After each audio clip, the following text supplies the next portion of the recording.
नमस्कार, मैं हूं अंजुला सिंह माहौर। हमारे क्रिया योग के कुछ खास पलों में आप सभी दर्शकों का स्वागत है, अभिनंदन है। हमारे साथ विद्वान पुरुष, मर्मज्ञ और ज्ञाता क्रिया योग के आदरणीय डॉक्टर अशोक कुमार चैटर्जी जी हमारे साथ बने हुए हैं। लगातार हमारे दर्शकों के सुझाव और उनकी शुभकामनाएं हमें मिलती रहती हैं। दर्शकों का हम बहुत आभार व्यक्त करना चाहते हैं, उनको धन्यवाद देना चाहते हैं और आपसे अनुरोध करना चाहते हैं कि आपके सुझाव, आपकी शुभकामनाएं हमें निरंतर इसी तरह चाहिए। आइए बातचीत को आगे बढ़ाते हैं, आचार्य श्री से जानते हैं और बातें और परिचर्चा और विचार विमर्श। आइए चलते हैं आचार्य श्री के पास। आचार्य जी, आपका हमारे शो क्रिया योग में बहुत स्वागत है, अभिनंदन। नमस्कार जी, नमस्कार। आचार्य जी से पूछते हैं काकद्वीप के बारे में।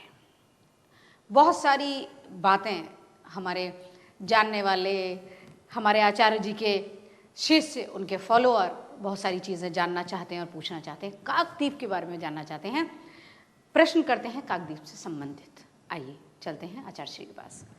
आचार्य जी बताइए, काकद्वीप में जो लहरी बाबा का बड़ा मंदिर है, उसके डायरेक्टर आप हैं। उस मंदिर में सारी पृथ्वी में क्रिया योग का विश्व मंच क्यों बोला जाता है? उस मंदिर को पूरे विश्व का क्रिया योग मंदिर कहते हैं, ऐसा क्यों? बहुत अच्छा प्रश्न है कि ये जो हमारा भारत का जो मैप है ऐसा करके, वो क्या है कि एक मनुष्य दोनों हाथ लंबा करके सीधा खड़े हो जाए, स्टैंड हो जाए, तो वो भारत का मैप का प्रतीक है जी। इधर से हिमालय है, ठंडी जगह है, निश्चल है, और ये तीनों जगह जो तीनों तरफ है समुद्र है, वो एकदम काइनेटिक है, चंचल है। ये चंचल से उसको स्थिर में जाना है।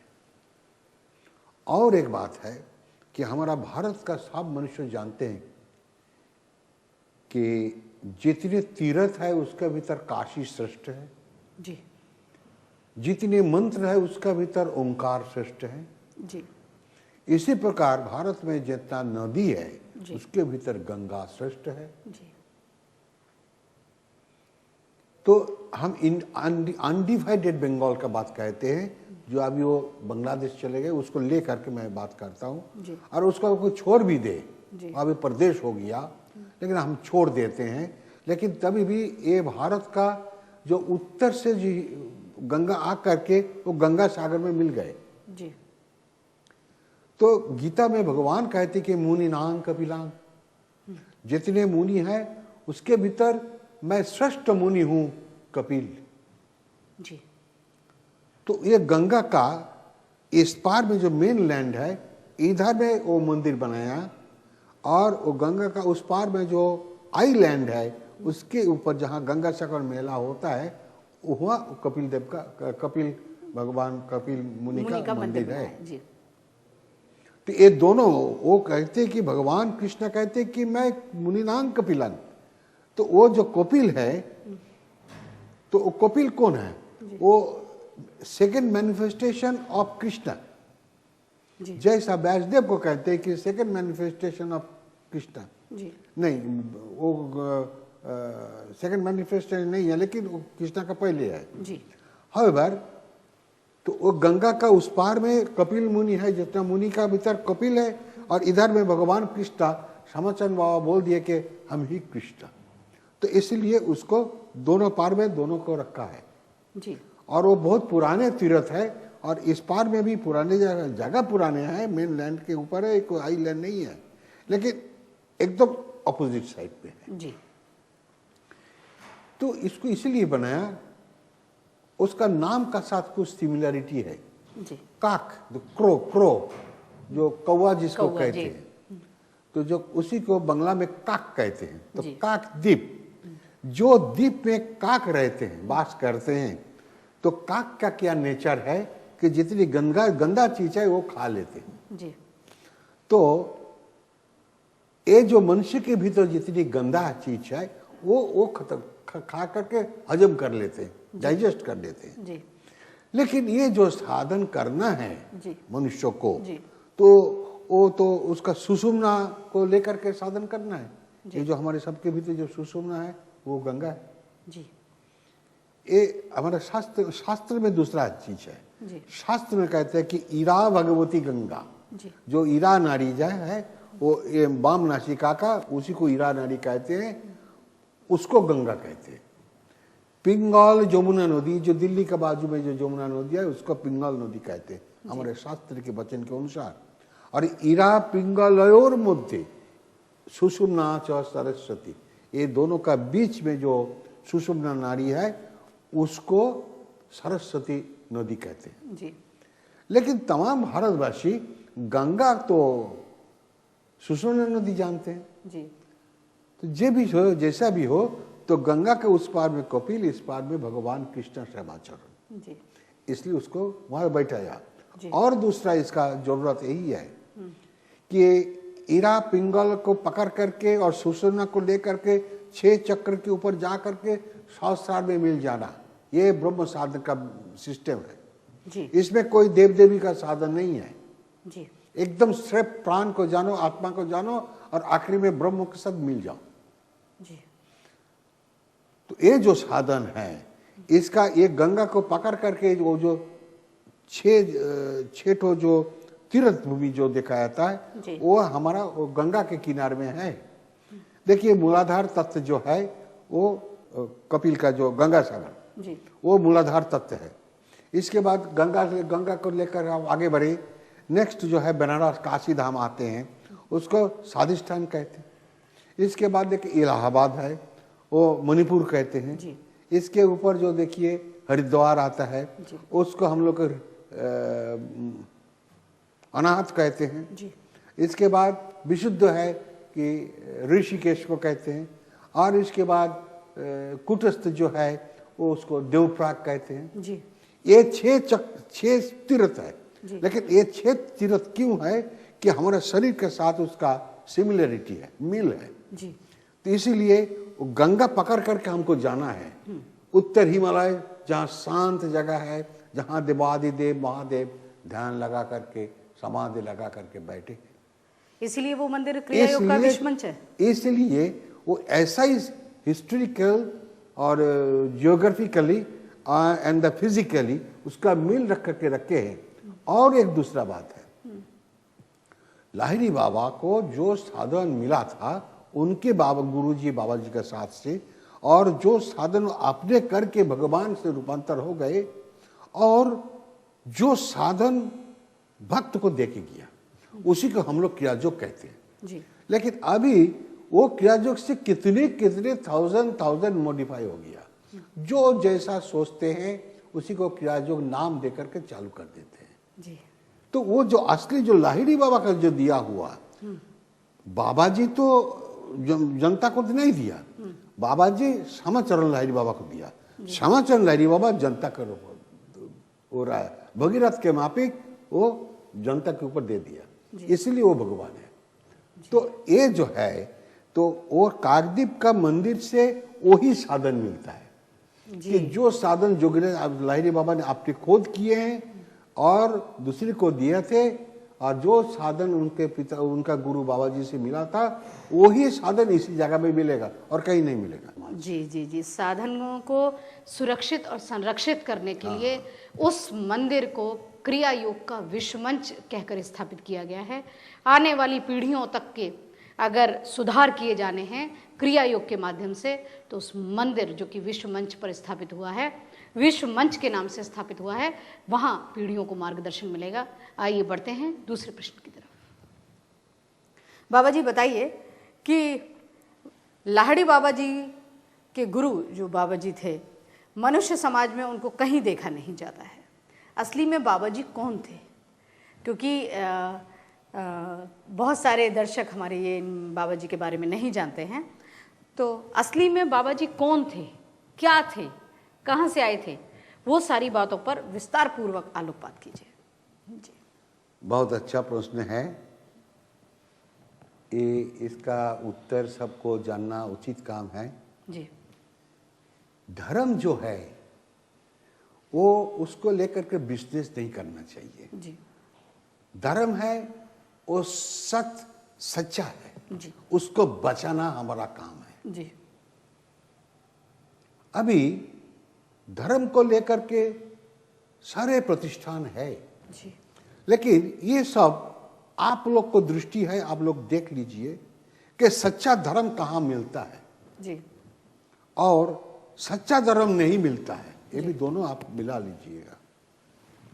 जो धर्म के साथ प्राण का पूजा नहीं हो सकता वो कभी धर्म नहीं हो सकता, जी और जो धर्म के भीतर ज्ञान विज्ञान सहित नहीं होगा वो धर्म नहीं हो सकता। जी हम कोई भगवान का पूजा करने के लिए कोई प्रसादी के लिए मिठाई चढ़ाया, जी तो हम 10 मिठाई में उठा रखा था, तो पूजा के बाद देखा कि 10 मिठाई ऐसा है तो भगवान तो कुछ खाया नहीं। जी अगर वो खा लेता तो हम उतना फिर नेक्स्ट दिन में उसका कमती दे देते, और आखिरी में बोलेगा कि आप नहीं देगा, आप तो सब खा लेते हैं तो हमको प्रसादी नहीं मिलती इसलिए हम नहीं देंगे।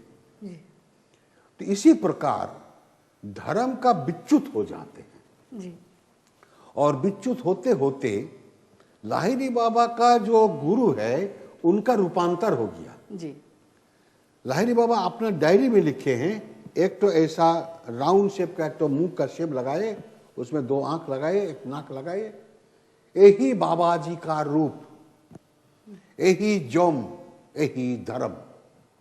तो उनका डायरी है, उसको तो बनना ही पड़ेगा, हम भी बनेगा, जगतवासी बनेगा। जी तो इसका मतलब हुआ कि उनका गुरु यही किशुन, यही बुरुआ बाबा, जो बुरुआ बाबा सही किशुन, ऐसा उनका बात है। तो मतलब यही है कि उनके जो गुरु था वो जम और धर्म। धर्म मीन्स जो मेंटेनर, जो धारण करके, होल्डर, जो बचा के रखता है, धर्म जी रक्षा करता है। रक्षा करता है। जी और जम जो निधन करता है। जी तो बाबा जी के ऊपर तीसरी चीज नहीं लगाया, जम और धर्म लगाया, लेकिन सृष्टिकर्ता तो नहीं लगाया। जी तो सृष्टिकर्ता कौन है? देखिए इस बारे में कि भगवान कृष्ण का गुरु था संदीपन मुनि। जी तो जगतवासी किसको पूजा करते हैं? कृष्ण को पूजा करते, संदीपन मुनि को भूल गया। जी जी वो इतिहास में है, धर्म इतिहास में है। जी इसी प्रकार तो भगवान ऊपर से 0 वाइब्रेशन से 1 लाख वाइब्रेशन में आते हैं।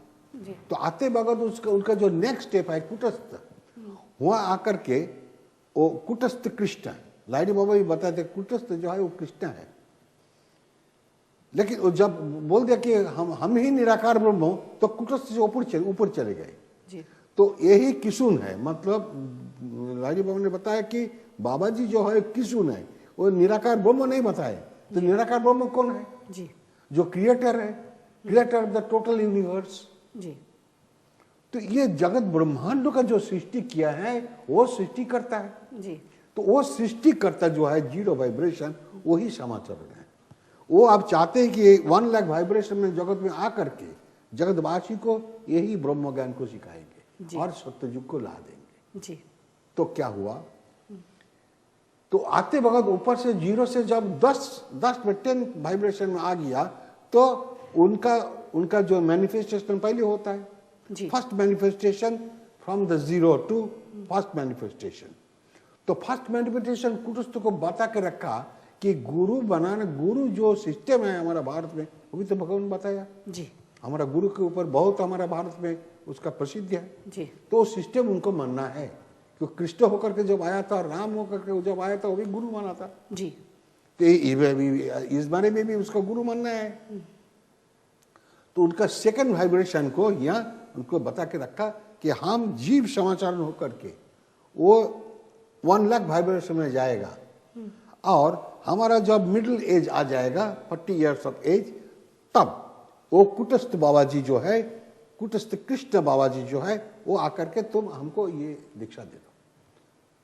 जी इसका प्रमाण यही है कि लाहिड़ी बाबा का गुम्फा के भीतर दीक्षा मिला है, और मिलने के बाद बाबा जी कहते हैं कि वो बाहर में 5 आदमी बैठा है, जी वो 5 आदमी को तुम दीक्षा दे दो।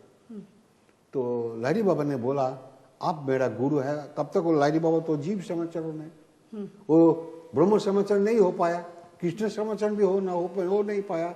जब जीवावस्था में आ गया तो उनका तो जीवावस्था का नेचर में आ गया, तो सब ऊपर का सब भूल गए। कम से कम नाटक तो है भूल गए जने का जी। तो उस वक्त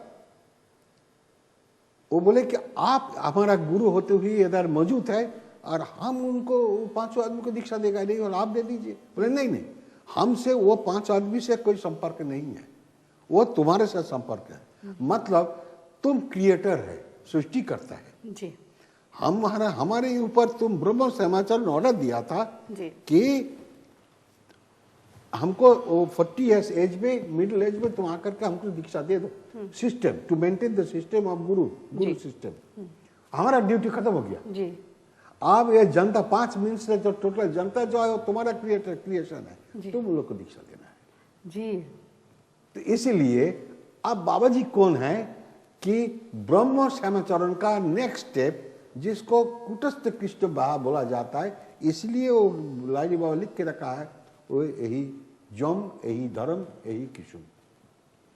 तो यही ब्रह्म है, ये नहीं बताया, ब्रह्म अपने के लिए रखा है जी। और अपने के लिए पीछे वो डिक्लेयर कर दिया हम ही निराकार ब्रह्म। जब साधन करके उठ कर जाते हैं तो अब जब कुटस्थ पहुंच गया तो बोलते कि हम ही कृष्ण, तो कृष्ण स्टेट में आ गया।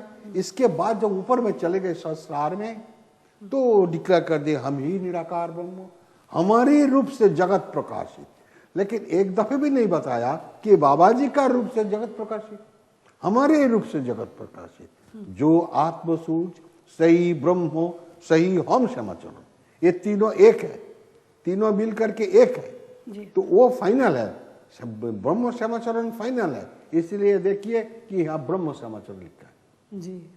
तो ये लाहिड़ी बाबा, ये बाबा जी जो है वो second manifestation from of the Kutastha Krishna, जो कि बाबा जी रूप लेकर के आए और उनको दीक्षा दिया, उनका ड्यूटी खत्म हो गया। आचार्य जी से कुछ पूजन के बारे में भी जानकारी करते हैं, भगवान के बारे में जानकारी की है, पूजा अर्चना के बारे में जानकारी करते हैं, मंदिरों के बारे में जानकारी करते हैं। आचार्य जी से पूजन संबंधी कुछ बातचीत करते हैं। आइए आचार्य जी, हमारे दर्शकों को बताइए कि मंदिर में जाकर लोग पूजा करते हैं, भजन करते हैं, आरती गाते हैं और बहुत सारे वाद्य यंत्रों का इस्तेमाल भी करते हैं। ये जो पूजन होती है ये किसके माध्यम से करते हैं?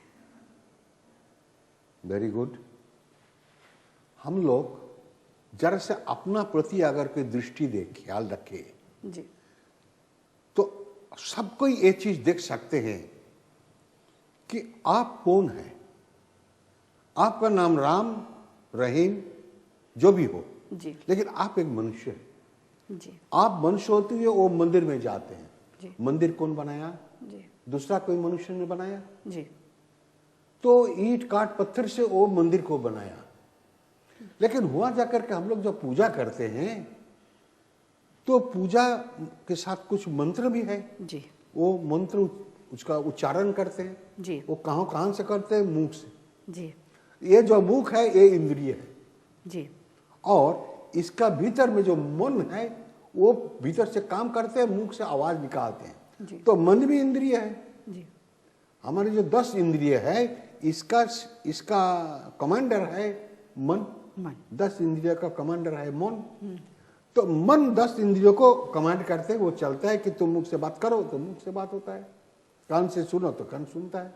तो ये मन उसका कंट्रोलर है, इसलिए वो सबसे बड़ा इंद्रिय है।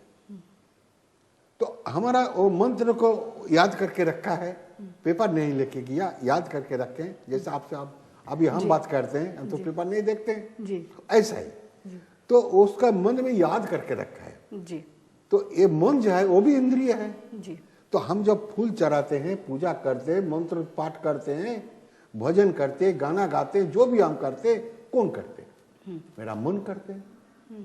तो भगवत गीता क्या कहते हैं कि देखो अर्जुन, तुम पहले मन का अतीत हो जाओ।